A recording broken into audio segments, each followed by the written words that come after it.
Hi everyone, I'm Joshua. I'm back with another recipe. Today we're going to be making a really lovely pasta dish. Only uses a few ingredients, but because the pasta is the star of it, we want to make sure it's pretty special. That's why we're going to make it from scratch. This is super easy to do, and it just takes a little bit of time. You're not going to believe me, but I promise you're going to have fresh pasta in under an hour. We're just going to get our workspace set up for this. I've got chopping board. The trick with this is just putting a damp towel underneath, and that just helps keep the chopping board a little bit more stable. So, fresh pasta. All you need is a bit of olive oil, a bit of salt, eggs, and all-purpose flour. It's very simple to make. The general rule of thumb is 1 egg per 100 grams of flour, and 1 egg and 100 grams of flour is roughly 1 portion size of pasta. I'm going to be making 2 today, so I've got the 2 eggs. Got my kitchen scale. All-purpose flour works fine with this. Some recipes will call for part flour and part semolina, but I think most of us don't have semolina flour lying around. So remember, we want about 200 grams of flour. So this bowl of flour goes into the middle of this chopping board. You want to try to make a bit of a volcano out of it. Make a little bit of a well in the middle, because this is where the egg's gonna go. Into this we crack our first egg.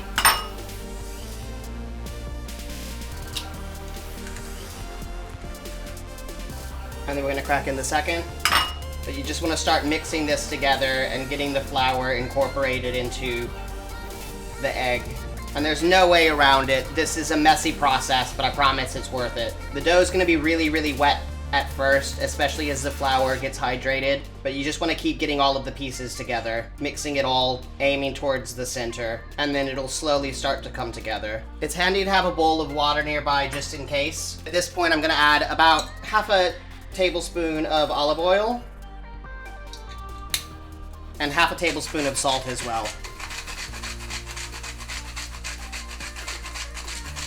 Go back to mixing this together again. And when it's started to come together and most of the flour is at least somewhat hydrated by the egg and the olive oil, this is the part where it gets really dirty. I like to take a bench scraper, and then you just gotta get in with your hands. And very, very slowly it's gonna start coming together and forming a ball. It takes a little bit of time. You're gonna be cursing me and thinking that this isn't working and it's not worth it, but slowly and surely it'll start coming together and looking like something that actually looks pliable. And this is where we start kneading. So the way I was taught to do this is to knead this for about 7 to 8 minutes, and then let it rest for 5, and then you wanna knead it for another 7 to 8 minutes, so that you're aiming for roughly 15 minutes of kneading all up. Just wet your fingers here and there if you find that the dough is getting a little bit too dry. I don't know if this was the smartest thing for me to do as I was getting over RSI a few weeks ago. But you'll start to see that the ball comes together and it's starting to look shiny and yellow. Unfortunately, we're still only about halfway through this process. That needs a 5-minute break, and so do I, so we're gonna come back in a second. So even though this has only been half of the time we're kneading it, it's already starting to become pliable, shiny, and it looks the way that it's supposed to. Now we're gonna knead it for another 7 minutes. This is coming together so nicely. We just want a little bit of plastic wrap. I think that's probably the first time in my life it's come off in one piece. This gets covered. You want to cover it tightly. So twist the bottom of the plastic so that it comes together. And this is just gonna rest at room temperature for half an hour.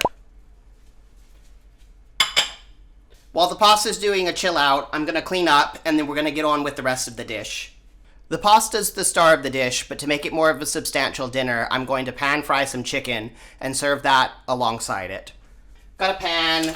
I'm just gonna put a little bit of butter, bit of olive oil,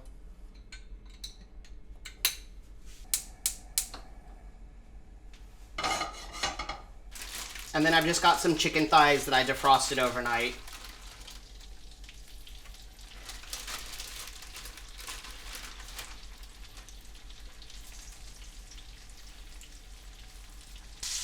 I'm gonna get the oven going. About 170 fan forced. In the meantime, some salt and pepper on one side. A bit of dried thyme and a bit of dried rosemary. I like to take the butter and olive oil and sort of baste it on top. Let that cook for 2 or 3 minutes until we get some color on the bottom. Then I'm going to flip it over. And I know people, particularly of a Caucasian persuasion, are really afraid of chicken thighs, but I promise you they're much better than breast. Breast has its places, but chicken thighs do have a bit more fat, but that translates to more flavor. They hold up to cooking a lot better than breast does without drying out. They're a lot easier to work with. Cook it again for another 2 or 3 minutes. I'm just wanting some color on both sides of the chicken before I stick it in the oven. That's going to get a lid. Turn the heat off of that. And this goes into the oven. It's going to live there until we're done with the pasta. Obviously, if your pan's not oven safe, don't do that. You don't want a melted handle. I'm just going to get everything else ready for the pasta. You're going to want a sheet tray. And you want to put a piece of baking paper down on that. So fresh pasta cooks very quickly, especially compared to the dry stuff. I'm just going to get everything going so it's very quick once we're ready. Remember my trick with the kettle? This is my pasta machine. You don't have to have one in order to make pasta at home. You can definitely do this with a rolling pin. That's how they did it in the old days. And there are electric mixers like KitchenAid has a pasta attachment as well. Once the pasta is finished resting, you want to take the dough. We're just going to cut this in half.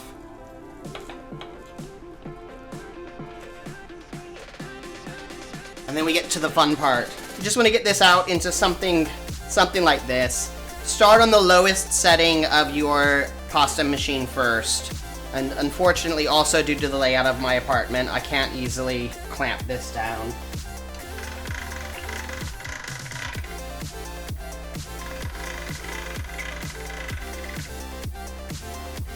You're inching up and down the machine, stretching it out longer and longer each time. At this point, you might find it's a little bit too big and unwieldy, and it's totally fine to just cut it here. Leave this on the side for now.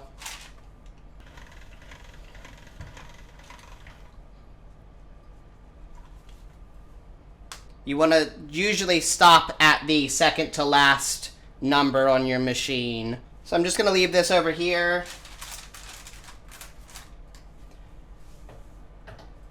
You want to sprinkle a little bit of flour on top. Then I'm going to take that other piece of dough. We're going to go back to 7.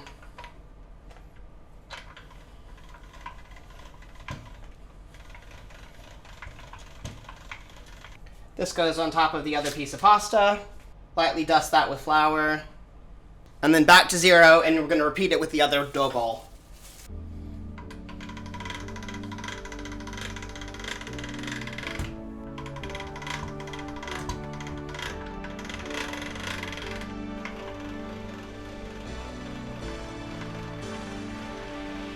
I'm going to switch to the cutter now. Just feed that in.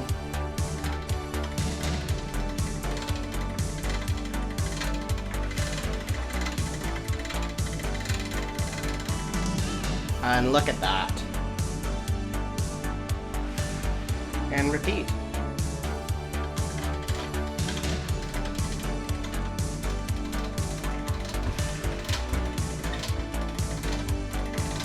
So the pasta just needs to sit and chill for another 10 minutes or so, but we're nearly finished.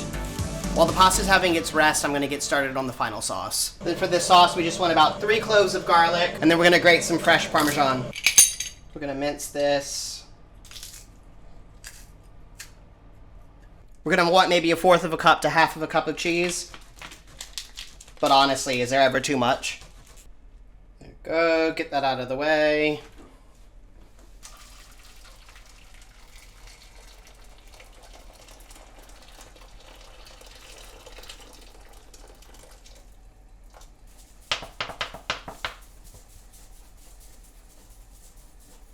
I'm just going to get the chicken out.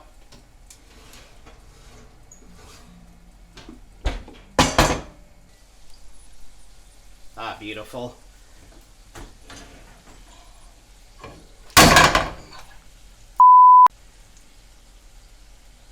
That's That's f***ing hot.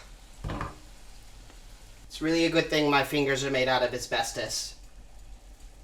Watch what you take out of the oven before you touch it. So fresh pasta cooks incredibly quickly. It really only needs a minute or two. All of this is going to go in.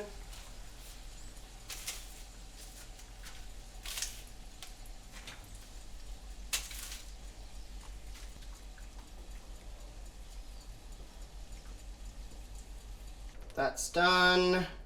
Just gets drained. We want to get this back into the pot. And into this goes all of the garlic and about half of the cheese. Give everything a nice stir. A little bit of olive oil. And there you go. If you've ever wanted to know how you get that pasta spiral, you just turn the plate itself around the pasta.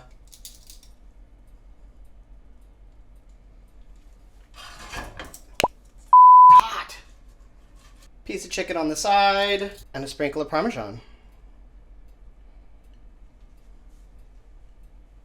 And there you go. Homemade pasta in under an hour. What's not to like?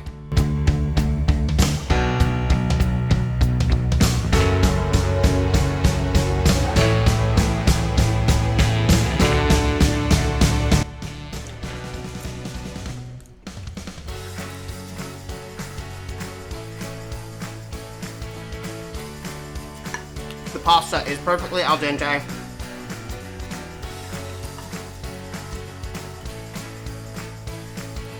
This is so worth it.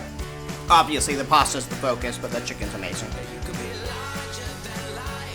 There you have it. A full meal, bit under an hour, fresh pasta.